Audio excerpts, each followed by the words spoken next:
Remember in The Matrix when Neo downloaded Kung Fu straight into his brain? That was supposed to be fiction. Well, not anymore.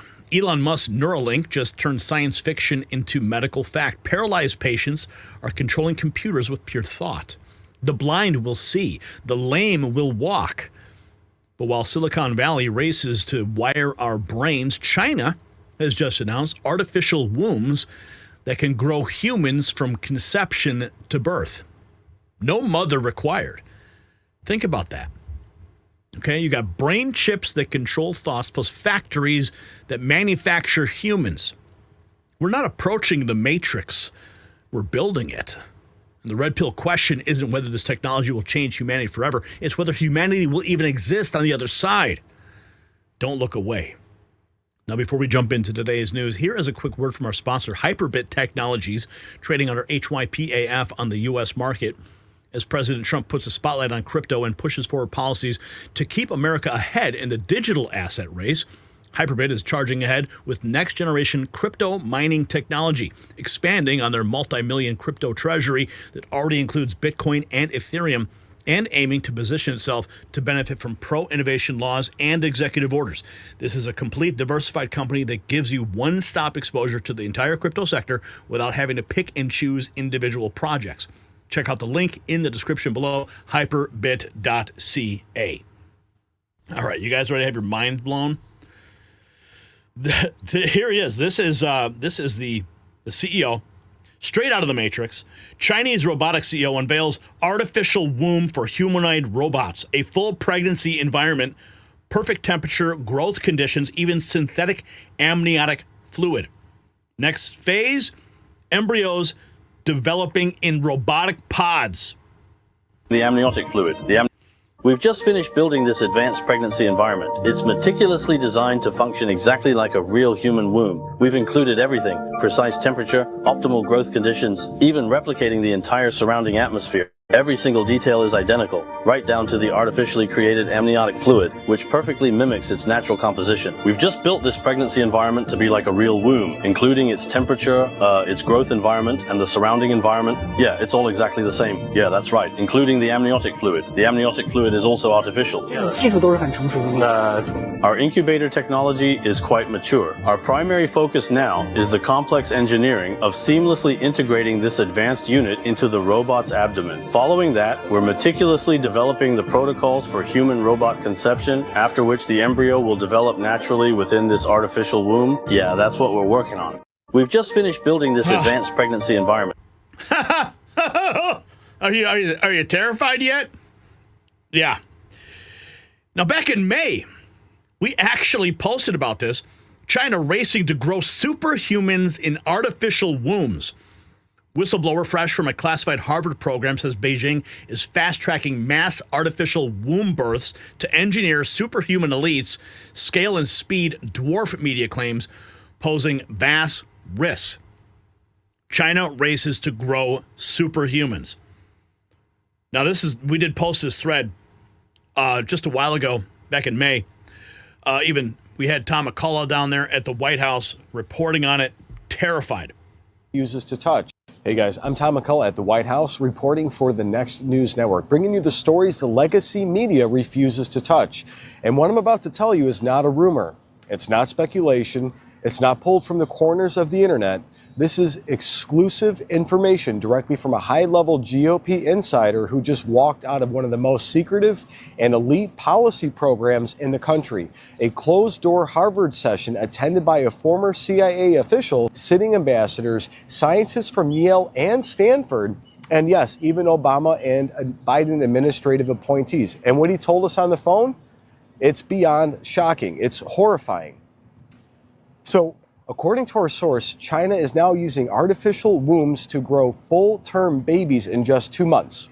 2 months. But it's not just the speed, it's what they're growing. Genetically engineered humans programmed before birth to be stronger, faster, and smarter than anything the natural world could ever produce. So imagine children's preloaded to speak 5 languages and outfit like NFL athletes. Imagine armies of them, because that's what this is, an army.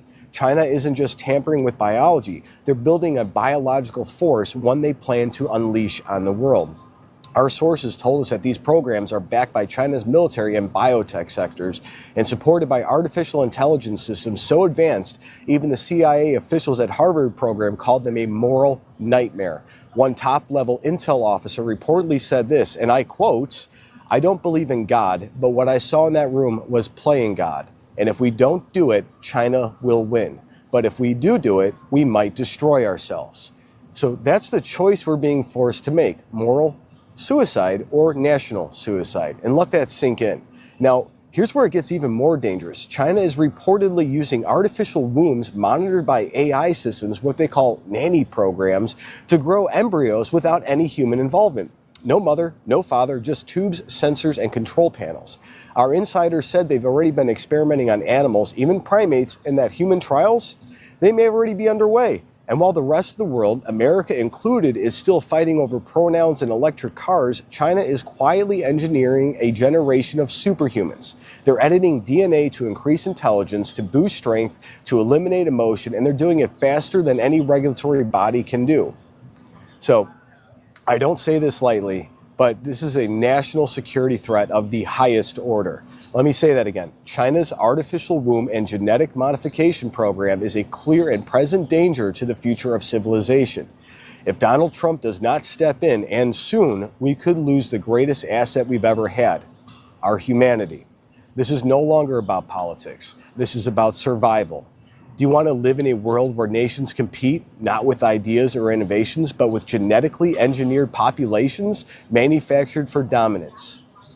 Because that's where we're heading. You did not hear this on Fox. You didn't read it in the Washington Post. You heard it here from someone who was in the room, who heard the plans, saw the charts, and told us everything. We're giving you the exclusive access to what's really happening inside the global biotech race. This is stuff you're not going to see anywhere else. And let me be crystal clear. This isn't science fiction anymore. It might sound like science fiction. This is science fact. And unless we stop it, China will rewrite the future and they won't even need to fire a shot. So,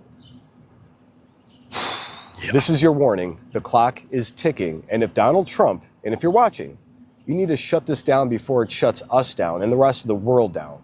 And guys, I'm outside the White House. I'm reporting with the Next News Network. God bless. Hey guys, I'm Tom McCullough.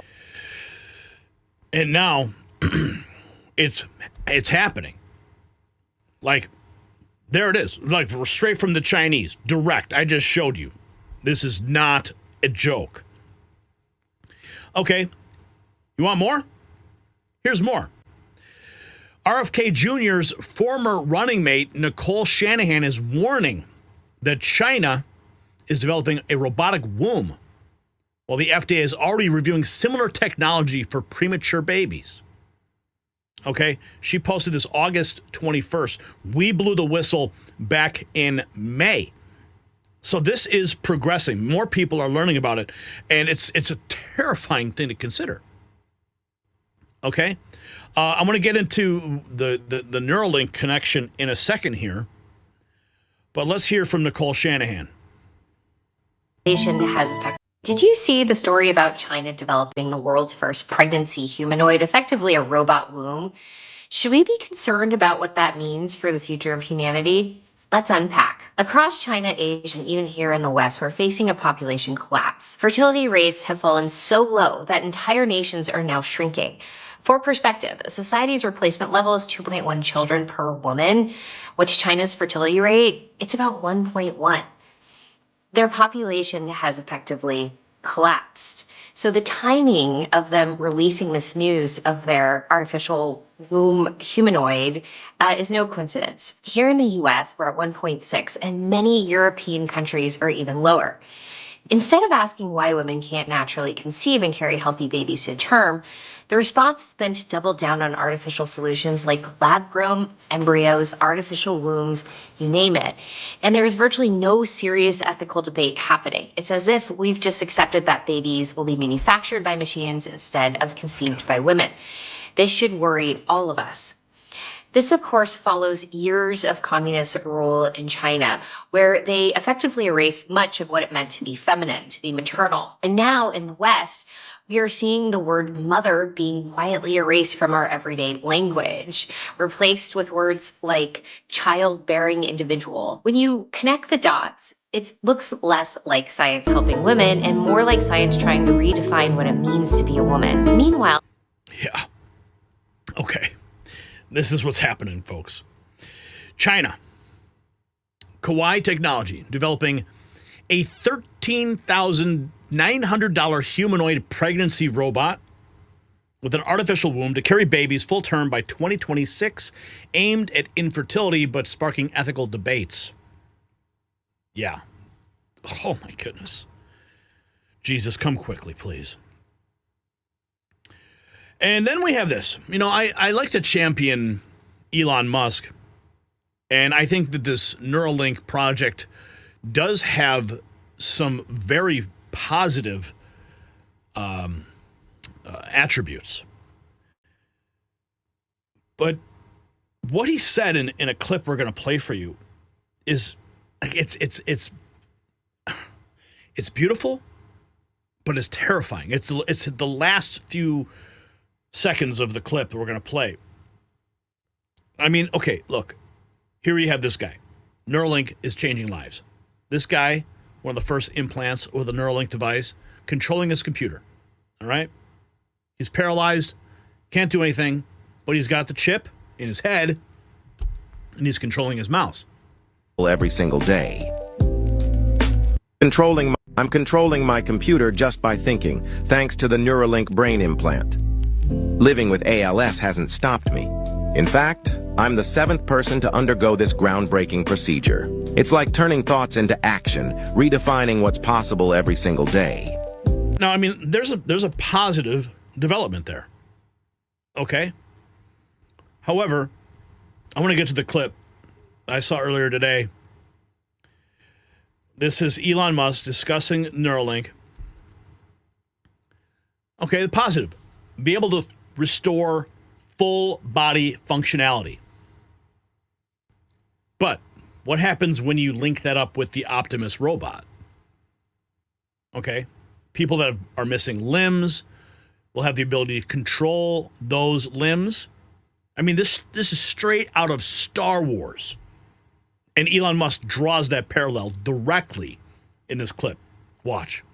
It's the Neuralink device. Fortunately, we have connections with Tesla, who have the Optimus hand, and we're actually actively working on giving Alex an Optimus hand so that he could actually control it in his real life. And here's the actual replay of the end of that video using Alex's neural signals on an Optimus hand. Sean, if you want to play that.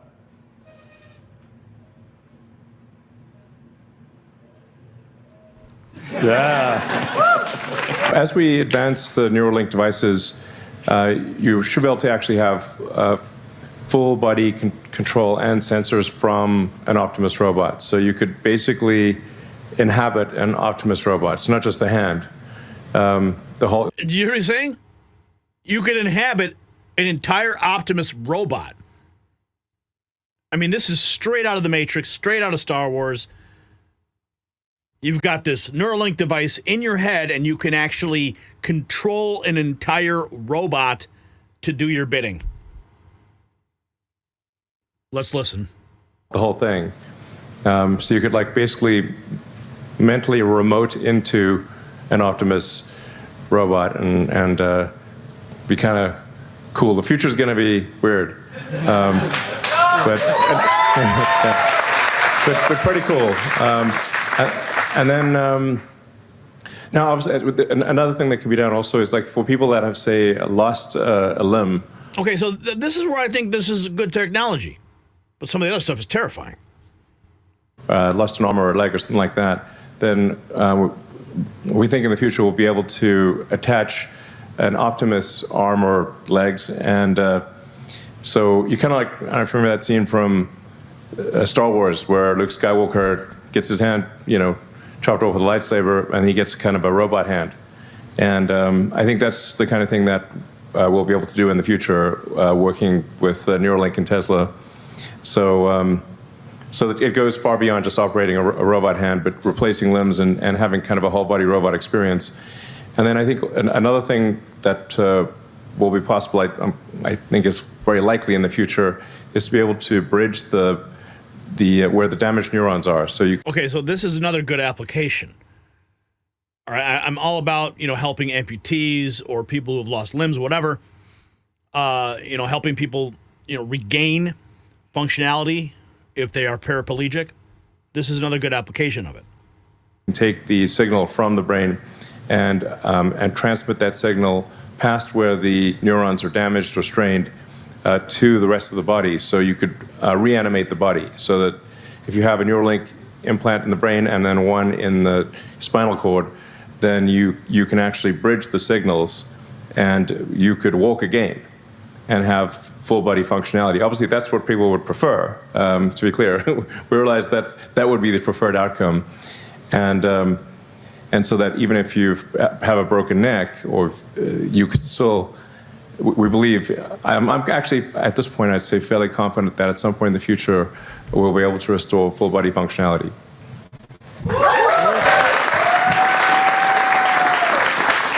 That's beautiful. Now, here is another clip. Imagine, this is Tesla owners of Silicon Valley. Imagine being able to hug your mom again, feel the weight of a book in your hands, or simply turn a page. For many, that's a dream. With Optimus and Neuralink, it could become a reality. Transfer through the So you were talking about Optimus. Is that something you would love to be able to do, to control the robotic arm or the entirety of Optimus? Oh yeah, for sure. For sure, absolutely. Do you think there's something like fundamentally different about just being able to physically interact with the world? Yeah. Oh, 100%. This, I know another thing with like being able to like give people the ability to like feel sensation and stuff too, by going in with the brain and having the Neuralink maybe do that. That could be something that could be transferred through the Optimus as well. Like there's all sorts of really cool interplay between that. And then also, like you said, just physically interacting. I mean, 99% of the things that I can't do myself, obviously I need a caretaker for, someone to physically do things for me. If an Optimus robot could do that, like I could live an incredibly independent life and not be such a burden on those around me. And it would change the way people like me live, at least until whatever this is gets cured. But being able to interact with the world physically like that would just be amazing. And they're not just like for having it be a caretaker or something, but something like I talked about, just being able to read a book. Imagine an Optimus robot just being able to hold a book open in front of me, like get that smell again. I might not be able to feel it at that point. Or maybe I could again with the sensation and stuff, but there's something different about reading like a physical book than staring at a screen or listening to an audiobook. I actually don't like audiobooks. I've listened to a ton of them at this point, but I don't really like them. I would much rather like read a physical copy. So one of the things you would love to be able to experience is opening the book, bringing it up to you, and to feel the touch of the paper. Yeah. Oh man, the touch, the smell. I mean, it's just something about the words on the page, and they've replicated that page color on like the Kindle and stuff. Yeah, it's just not the same. I mean, from his perspective, it's something that's beautiful to consider. But now you've got artificial wombs, Optimus robots about to be connected to human brains. Here's more from Elon. The vast majority of diseases or brain issues are fixable with a Neuralink device. Or something like that. You can say, yeah, I mean, I think we should be able to solve any problem over time that that is a result of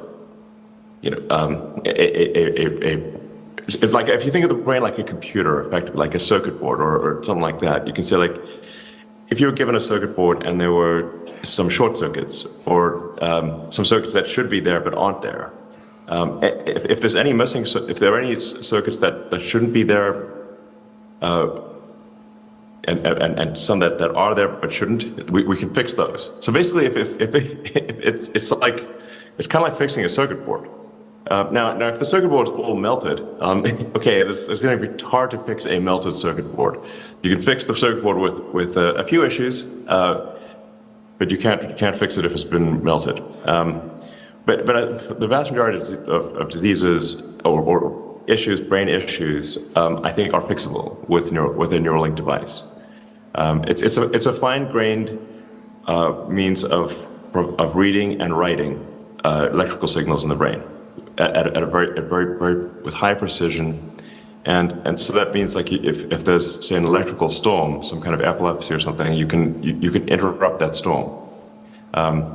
You can, there's like, if you can say, like, if there are a set of signals to read, like in the case of blindness, if somebody's lost their optic nerve or both eyes, you can still stimulate the visual cortex, even if they lost both eyes so basically, if anything that is a function of signals in or out, if that is the nature of the problem, it can be fixed ultimately with a Neuralink device. Yeah. Oh my goodness. I think we got some more on the blindness part of it too. Here, Blind Sight is Neuralink's next product after telepathy. Its goal is to restore vision in individuals who were born blind. The Blind Sight implant has already shown success in monkeys. And then for sight, it's a different thing, because you've got to stimulate the visual cortex, and the visual cortex is in a different location, and it's a little deeper. So you've got to put the electrodes a little bit deeper to reach the visual cortex. And in this case, it's not reading, it's writing. It's effectively writing pixel to the visual cortex. This is something we've had working in monkeys for about 3 years now. In fact, one of our monkeys has both a telepathy implant and a blind sight implant. And he's a very happy monkey. I do want to emphasize... a very happy monkey. What does this mean for humanity? If you got value from this report, tap subscribe. My final thought is next. This is humanity at the crossroads. Neuralink patients testify it gave them purpose again. Breaking world records, controlling technology with thought alone. The miracles are real, paralysis reversed, blindness cured, bodies restored, but merge this with China's artificial wombs growing humans like products, and you see the nightmare scenario. Today's brain chip patient becomes tomorrow's programmable citizen. Combine Neuralink with Tim Kaine's belief that rights come from government, not God, you got the perfect form of digital slavery. One software update, one hack, one tyrannical regime, and free will itself becomes obsolete. The transhumanists promise utopia, a hive mind where suffering ends. But at what cost? When you can download skills but also download obedience, when babies are grown in labs instead of mothers, when thoughts sync to the cloud, are we still human? So here's my question. Would you let them put a chip in your brain to cure a disease? Drop a yes or no.